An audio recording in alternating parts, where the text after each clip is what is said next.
ഇടുക്കി ജില്ലയിലുള്ളവരെയെല്ലാം കയ്യേറ്റക്കാരായി ചിത്രീകരിക്കുകയാണ് പ്രതിപക്ഷ നേതാവ് വി.ഡി. സതീശനെന്ന് കേരള കോൺഗ്രസ് ജില്ലാ പ്രസിഡന്റ് ജോസ് പാലത്തിനാൽ പൂപ്പാറയിൽ നടത്തിയ മലയോര സംരക്ഷണ സദസ്സ് ഉദ്ഘാടനം ചെയ്ത് സംസാരിക്കുകയായിരുന്നു അദ്ദേഹം. ഇടുക്കി ജില്ലയിലുള്ളവരെല്ലാം കയ്യേറ്റക്കാരാണ് എന്നാണ് പ്രതിപക്ഷ നേതാവ് നിയമസഭയിൽ സംസാരിക്കുന്നത്. കോൺഗ്രസ് പാർട്ടിയുടെ നാളിതുവരെയുള്ള ചരിത്രത്തിൽ കുടിയേറ്റ കർഷകരെയോ കർഷകരുടെ താൽപര്യം സംരക്ഷിക്കുന്നതിനു വേണ്ടിയോ യാതൊരു നടപടിയും സ്വീകരിച്ചിട്ടില്ലെന്നും കേരള കോൺഗ്രസ് ജില്ലാ പ്രസിഡന്റ് ജോസ് പാലത്തിനാൽ പറഞ്ഞു. മാർച്ച് 27-ന് കേരള കോൺഗ്രസ് MLA-മാർ വന്യജീവി സംരക്ഷണ നിയമം ഭേദഗതി ചെയ്യണമെന്നാവശ്യപ്പെട്ടുകൊണ്ട് party chairman Jose K Mani MP-യുടെ നേതൃത്വത്തിൽ ഡൽഹിയിൽ നടത്തുന്ന ധർണാ സമരത്തിന് മുന്നോടിയായി ഉടുമ്പൻചോല നിയോജകമണ്ഡലം കമ്മിറ്റിയുടെ ആഭിമുഖ്യത്തിൽ പൂപ്പാറയിൽ നടത്തിയ മലയോര സംരക്ഷണ സദസ്സ് ഉദ്ഘാടനം ചെയ്ത് സംസാരിക്കുകയായിരുന്നു അദ്ദേഹം.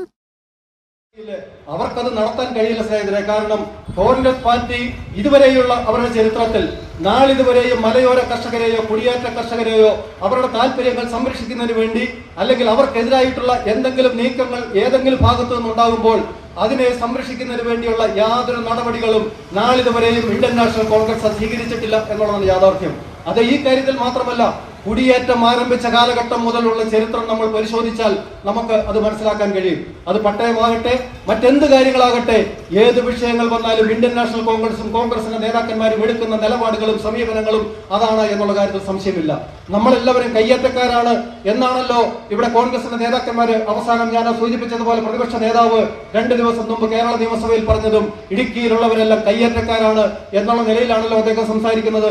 സ്നേഹിതരെ, എവിടെയാണ് കയ്യേറ്റം? ഇടുക്കി ജില്ലയിലെ ഏതെങ്കിലും കുടിയേറ്റ കർഷകൻ, ഏതെങ്കിലും കർഷകന് അല്ലെങ്കിൽ കർഷക മക്കൾ ആരെങ്കിലും 1980-ന് ശേഷം വനസംരക്ഷണ നിയമം നമ്മുടെ രാജ്യത്ത് നമ്മുടെ സംസ്ഥാനത്ത് നടപ്പിലാക്കിയതിനു ശേഷം ഏതെങ്കിലും വനപ്രദേശത്തേക്ക് കയറി കൃഷി ആവശ്യത്തിന് വേണ്ടി ഭൂമി കൈവശപ്പെടുത്തിയതായി ഏതെങ്കിലും ഒരു കേസ് കേരളത്തിലെ ഏതെങ്കിലും ഒരു കോടതിയിലുള്ളതായി ഈ നേതാക്കന്മാർക്ക് ആർക്കെങ്കിലും ചൂണ്ടിക്കാണിക്കാൻ കഴിയുമോ?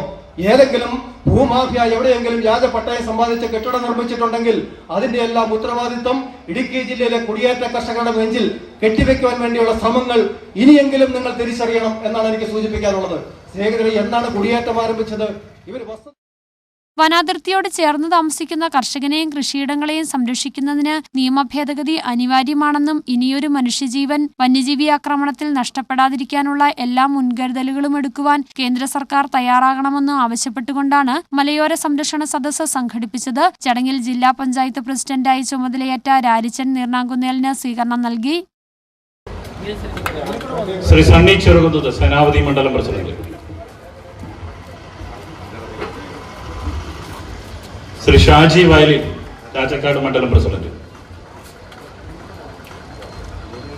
കർഷക യൂണിയനും സംസ്ഥാന പ്രസിഡന്റ് റജി കുന്നങ്കോട്ട്, ഉടുമ്പൻചോല നിയോജകമണ്ഡലം പ്രസിഡന്റ് ജിൻസൺ വർക്കി പുളിയൻകുന്നേൽ, പാർട്ടി ഉന്നതാധികാര സമിതി അംഗം KI ആന്റണി, ബാബു കക്കുഴിയിൽ, ജോയി കിഴക്കേപ്പറമ്പിൽ, വർഗീസ് ആറ്റുപുറം, ബേബിച്ചൻ ചിന്താർമണി, ജോസുകുട്ടി കണ്ണമുണ്ട, ഔസേപ്പച്ചൻ തോണക്കര, ജോസ് മാടപ്പള്ളി, ജോസ് തെക്കേക്കുറ്റ്, അപ്പച്ചൻ മുഖാല, ഷൈൻ കക്കാട്ട് തുടങ്ങി നിരവധി പേർ പങ്കെടുത്തു.